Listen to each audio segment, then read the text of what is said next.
Hi guys, welcome back to the Tegiwa YouTube channel. You might wonder why I've got a load of parts laid out in front of a race car. Well, we're doing a new documentary, Race to Rally.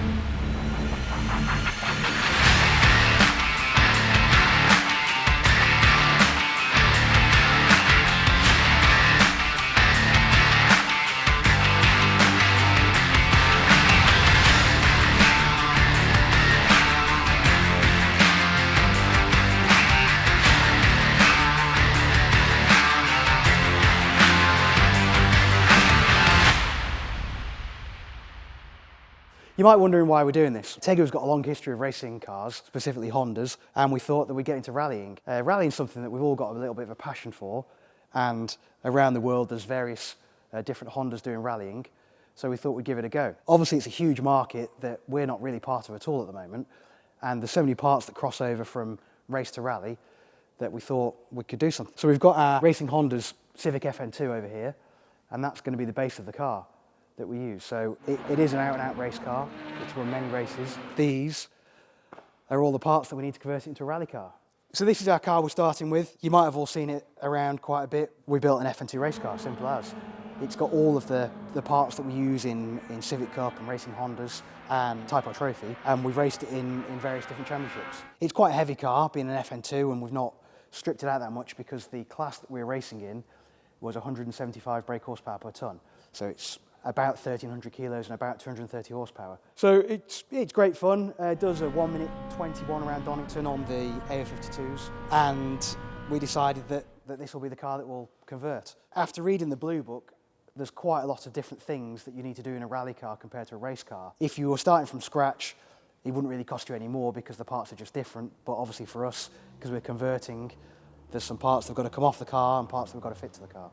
So I've been involved in racing now for quite a long time. I started in Civic Cup 14 years ago. Civic Cup was basically just EKs and EGs, and then we started sponsoring Civic Cup and introduced the EP3s into them. And I've done circuit racing ever since, M3 Cup, a little bit of British GT, Time Attack, all those different circuit racing. I had a little dabble at drifting. I did this just as a bit of fun, really, to help me with my rear-wheel drive driving in the wet. I know how when the car feels when it slides around a little bit. I'm not sure how relatable it's going to be to being rally, but we'll find out. With drifting and with rallying, you both use a handbrake, so that might help a little bit, but we'll see how we get on. Rallying's something that I've always looked at and been in awe with watching the WRC and everything else going through the forests. We're not doing that. We're starting with circuit rally, so the car's going to be for a tarmac rally championship. These are rallies that are held mostly at the race circuits around the country. You rally around the circuit. There'll be some random chicanes put in where you don't expect them, and then you go onto the infield where you'll go down a gravel lane to the car park, or at Alton Park there's a water splash, and then maybe you go up the pit lane the wrong way, and various different things. And it's all done over, you're timed, and that's how you win. And then your co-driver has got a map of where you need to go. So it's not rally notes as such that we all know and have heard of. It's a bit more basic than that, but it's the start of rallying. To do all of that, I've got to do a bars test. So next week we're off to Wales to go and learn how to rally and get my rally licence. So I'm really looking forward to that. So as I said, there's various things that are slightly different between a rally car and a race car. We'll go through all of these parts that we've got. Some are essential, some are just to make things better. To start with, we've got all the kit here, the race helmet, the race case, the gloves, the hands device, all of that is from a co-driver. Obviously something that you don't have ever in racing. You never carry a passenger. Well, now I've got to. So that's going to be quite interesting, having notes and information read to me. Obviously on the same note, we've got a pair of seats. Again, we've got to have two seats in there because there's two people in the car. We've gone with the Yokohama AO51 tyre. As you can see from the tread pattern, these are different to the AO52. They're also a lot softer. These are a super soft compound. The first rally we're doing is only 24 miles long. So in theory, we're hoping that they're going to last. We might need to put a front right on or something, but they are a different tyre to a circuit racing tyre. If we were to go out on track with these, within 2 or 3 laps they'd overheat and start melting away. So they're closer to a slick than a AO52 or a Dureza. And in so much so that you even buy them in that kind of size. So these you'd think are a 225 45 17, but they're actually a 210 625 17, which is it's the sizing that's used on slick racing tyres. We've gone with the Speedline wheels. The normal wheels used for circuit racing obviously don't need to take big impacts. So you, more often than not, you try and pick a light wheel that is strong, but the emphasis is being light. With rallying, you don't worry about your weight, you need reliability. So Speedline are renowned for rally wheels, and that's what we've gone with. They're actually a little bit narrower than normal as well.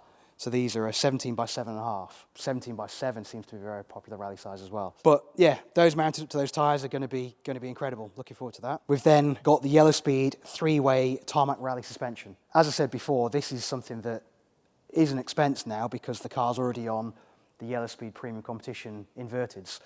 However, if you build it from scratch, you just would have picked these to start with. The difference between the two dampers are that these have got a lot more travel and are a lot softer. And obviously we've gone 3-way because we want the ultimate adjustability. You can just go with 1-way and they are then the same price as the circuit suspension. Yeah, we've gone with the best Yellowspeeds we can and see how we get on with them. Also from Yellowspeed, we've got the handbrake. So with rallying, there's lots of tight hairpins that you can't always get round by driving round. Using the handbrake to help rotate the car is what you do. That's also from Yellowspeed. And the car's already on the Yellowspeed big brake kit, which should be good for brakes. So we've gone with a heated windscreen. This was partly preference really, it's not essential. However, the heaters have already been kind of reduced in the Civic as a weight saving exercise. So this is a Ricky Evans heated screen, which is a bit like a road car Range Rover where the elements are in the screen. And I thought the last thing I want to be doing is driving around in December with the screen all steamed up. And yeah, Dave went to collect the windscreen from Ricky Evans, which is just down the road, and you can see a little bit of his workshop. I've just arrived at Ricky Evans Motorsport. I've taken a lovely drive from Stoke to Tamworth. Very sunny today, and I'm here to pick up the FN2 heated windscreen for our rally car. Just pulled up, just a small little unit, so not a massive outfit, but yeah, they've looked after us on this one. Got John's pickup. I'm going to stick it in the back, take it back to Tegiwa and get it fitted on the car. So yeah, thank you Ricky Evans for sorting this out. Make sure you go follow them on Facebook and check out their website, heatedwindscreen.com. So yeah, see you in a minute when I've got the windscreen. So we've got the windscreen now, just in the back of the van.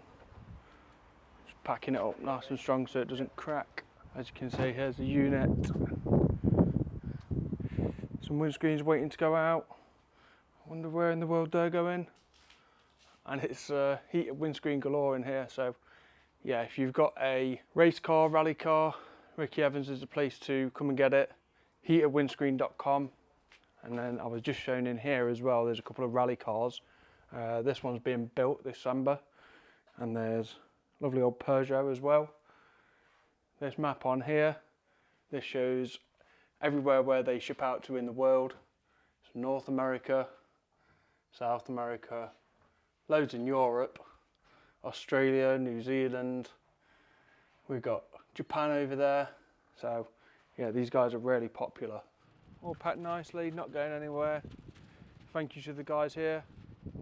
Go get your windscreen at Ricky Evans, and we'll see you back at Tegiwa's workshop. Bye. We've then got a Tegiwa radiator and Tegiwa exhaust manifold. These are both just little bits of performance gain. The regs are slightly different in rallying. The way the car was built, we had the cat in the downpipe. We've now got a cat in the B-pipe, so we can gain a little bit of performance out of the Tegiwa manifold. And the Tegiwa radiator, again, just as a reliability thing, they work so well compared to the OE radiators. We've got plastic windows. These are as much for weight saving as they are for protection from stone chips and the window smashing. We haven't gone with sliders because we want the windows to work on the original electric window button. That was from advice, really, from various people, that you're often having to give out your time slips out of the window, so we wanted decent window access to be able to do that. We've then, as I've said before, got the kit for the co-driver, all the OMP, gloves, suit, boots, and then we've gone with the Bell helmet. These helmets are the coolest rally helmets I think you can get. We had one of these on the shelf and the co-driver was desperate for it, and I've ordered one as well to match. I just think they are the ultimate in rally helmet. I don't really like open face helmets, but that looks cool. And then he's gone with co-driver OMP boots, which again we sell, so they're a little bit more solid than normal race boots. And to be fair, I fancy a set of these myself because I think my normal race boots were really thin leather and are just gonna get destroyed rallying. We've then fitted some Skunk 2 cams. Because the car was in a power to weight class before, we could only have 230 horsepower. Now the class that we're in is a 2-litre class. So we're against all sorts of various powered things. So we thought, what have we got that we can stick into the car to give it a bit more power? So we've obviously got to map it once we fitted those. But with the cams and the manifold and the air intake that's already on the car, hopefully getting around 250 horsepower. We've gone with an M factory plate diff. The car at the moment, again, because the class is on a helical diff, we fit the helical diffs for that class because they're a fit and forget part. They've got lifetime warranty and they just work. But for rallying, we needed to be a little bit more aggressive, so we've actually gone with a two-way M factory plate diff, and then we've gone with an M factory gear set. It's a little bit more expensive doing it that way than a final drive, but the problem with when you change to final drive to a shorter one, they get weaker because there's less material on the gears, and we're advised by various people that you can damage final drives. So we've kept the final drive ratio as standard and then gone with the shorter gears. So it's going to be quite interesting to see where we are with the gear ratios with that. Moving on, zero noise. This is apparently the ultimate intercom. There's various other intercoms out there, but these are the one. What's pretty cool about this is obviously the driver and the co-driver plug into it so they can talk to each other. You can Bluetooth your phone to it so that if you need to call back to the mechanics, you can. And also, it's got a socket to be able to plug in your recording device. So for the purpose of these videos, we'll have something plugged in so you can hear us screaming or shouting or whatever we're up to. As part of the regs, one of the requirements that's a little bit strange from circuit racing is you've got to have a spill kit. So that is a regulation spill kit. It's obviously in case you have an oil leak or anything on the circuit. This is something also that I think is amazing. In rallying, obviously you're always using a pop-up awning. Everyone uses a ground sheet. In circuit racing, you never see ground sheets. Occasionally people put down flooring, but never ground sheets. This is a product that Tegiwa is selling, and I'm really looking forward to seeing what the mechanics think of using a ground sheet under a gazebo instead of just using the tarmac on the car park. So yeah, that's something that's going to be new to us as well, and maybe it'll be something that transfers into circuit racing. People will start using ground sheets in circuit racing. Another requirement for rallying is sump guards. For obvious reasons, stones and everything else going on. Very kindly, sumpguard.co.uk make Civic sump guards. So this is actually made out of steel, but with obviously all the right inspection hatches. We will be doing a video on how to fit this. It looks like it's going to be a pretty good kit. You have to carry a spare wheel, a functioning spare wheel as well, so it can't just be a space saver. This is an OMP spare wheel with wheel nut brace in it. Yeah, it's as simple as that really. We've got to mount that somewhere in the car with a spare wheel, hence why we've got 5 wheels and tyres. First aid kit, like the spill kit, another requirement. It's got to be strapped into the car. Then we've got the SOS and OK board, which are requirements so that if you've got a problem, you can hold the SOS board out, and if everything's okay but you've broke down, you can hold your OK board out. The seat rail for the passenger seat, then this is another requirement. This is in quite a lot of circuit racing, but lots of people don't do it. So this is a new product that we're selling. It's a Mocal fuel takeoff kit. So obviously they want to ensure that you're using pump fuel instead of race fuel. So this is quite a simple part, and it just tees into the OE line. Because the car's on all the OE systems, we've just got the 8mm barb set up, but they do AN6 or AN6 male female or various different fittings. But yeah, that's got to be fitted near the fuel rail so that if they need to take a fuel sample, they can. We've then got another new product to Tegiwa, a roof scoop. These are TRS. We went with this because they're the most complete kit. Obviously, lots of roof scoops from the outside of the car look the same. Once it's painted and fitted, it will look the same as anything else. However, the reason we went with the TRS is because the inside is so nice. It's got these vents that you can control whether you have air or not. And it's also got a drain, so that when it's raining and it fills with rain, you put a pipe on here and it can drain down so you don't get a wet arm. So that will be being fitted. We've then got a PC1100 Odyssey battery. It's a pretty big and heavy battery compared to what we use racing, because eventually we'll be running heated screen, big lights, the radio system, all the different things that are going on. We wanted to have a big battery to make sure that we could cope with all of that. We've then got a handheld fire extinguisher. This is to be mounted near the co-driver, and it's not really to protect us. It's in case that we're going around the rally and someone else is having an issue, we can get out the car and help them out. So it's simply for that purpose. And then we've got some lights, LED upgrades for the standard lights. So we've actually got headlights, fog lights, and main beam all converted to LED. We are going to fit a light pod at some point, but we've not got to that at the moment. Apparently these are 30,000 lumens or something crazy, so it'll be quite interesting to see how bright they are. And then we've got the Hawk pads that we're going to be using. We've gone with quite a soft compound just to see, like I said, we know nothing about rallying, so see how that's going to be. They're obviously never going to get hot, so it's a little bit different to the circuit racing pads that we use. PBS rear pads. Finally, we've got the novice cross, because after all these years of racing, as far as rally is concerned, I'm a novice again. So that's quite a cool little thing to add on. The driver and the co-driver both have to be able to press the horn. So So we've got a PIAA. We picked this horn because when we did our horn test video, this was kind of the horn that we think would be the best for the job. Some people fit air horns, didn't really want the unreliability of an air horn starting to squeak and get wet and stuff, so you've gone with a PIAA. Right, so the RRS pallet's just arrived from France, and we're going to cut it open and see what we've got inside. So I'm guessing the big box is just the seats, so we'll have a look in the small box and see what's in there. RRS is a brand that we've got. It covers that many different aspects of the car, from clothing to seats to mudguards. So we've got the whole brand listed on the website, and it's a really good brand if you want to just try and get everything in one place. So let's have a look at what we've got. Steering wheel, nice suede deep dish steering wheel, 350mm, which is kind of the ideal for rallying.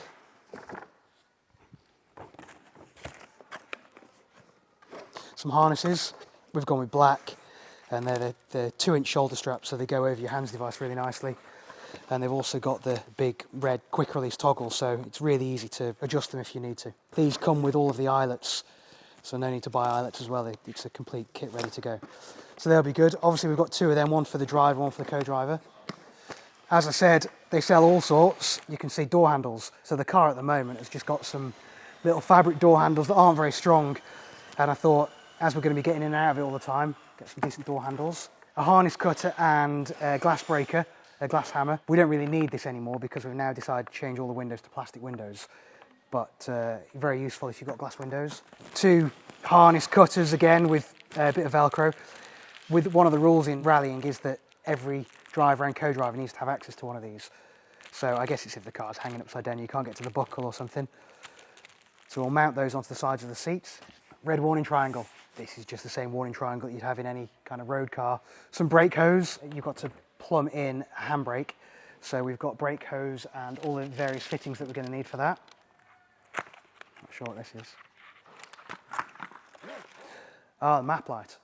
So a roll cage bracket and the actual map light. Obviously some of the rallies, we're not doing nighttime rallies, but with the winter in the UK, by kind of 4:30 it can be very dark. The co-driver's got a light to be able to see what he's doing. The door card pocket, so again for all your timing sheets and everything that the navigator needs to look after can go in here, and it just gets secured onto the door card passenger side.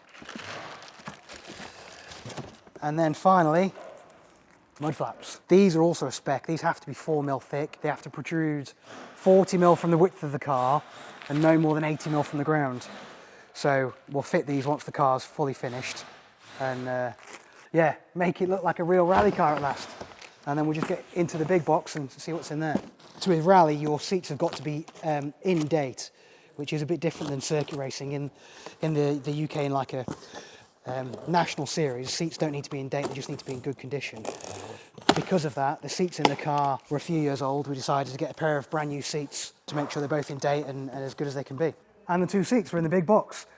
So yeah, these are obviously both matching with a full wraparound. They're a really good, nice seat, comfy seat that we can go rallying in. On top of all this, we've got to put a fuel sump guard on it, which the guys have been designing. Yeah, it's the fuel tank on an FN2 is underneath the driver's seat. So we've put a guard that will continue on from the sump guard that we've got to protect the fuel tank. Finally, once the car's all finished, I have to get an MSA scrutineer here, which will give the car a passport. They check over things like the roll cage and all the various different things that I've said are compulsory.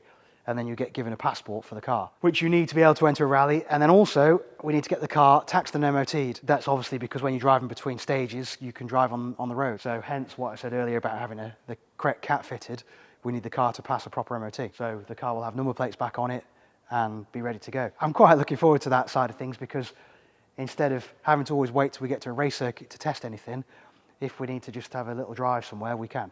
In the FN2, we had a roll cage that wasn't actually fully rally compliant. Basically, cars that are built after 2008, I think it is, have to have a cross in the roof. Because for circuit racing, that's not a requirement. The cage that was in the car didn't actually have the roof cross. So luckily, it was just a different part number that we stock. We had to swap the rear half of the cage and then the cross in the roof. So we've done that. That's another thing that the guy doing the passport will have to check. The gearbox isn't a job that we're going to do here. We're going to send it off to area. So they're going to fit the short ratio gears and the diff, and obviously just check over the box and make sure that if any parts are needed.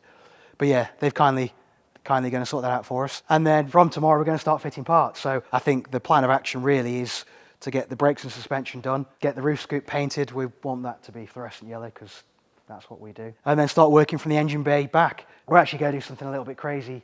The next round of Time Attack is on the 8th of September, which is only a couple of weeks away. We're going to take the rally car to compete in Time Attack in the pocket rocket class. So we've been around Brands Hatch before in the same car, and we're going to be able to completely compare back to back a rally car setup versus a race car setup. So we imagine it's going to be fairly off the pace, but it's going to be quite cool to see how much it rolls, how it performs. I guess we need to hope for it to be a wet day, and that might give us some chance of getting a result.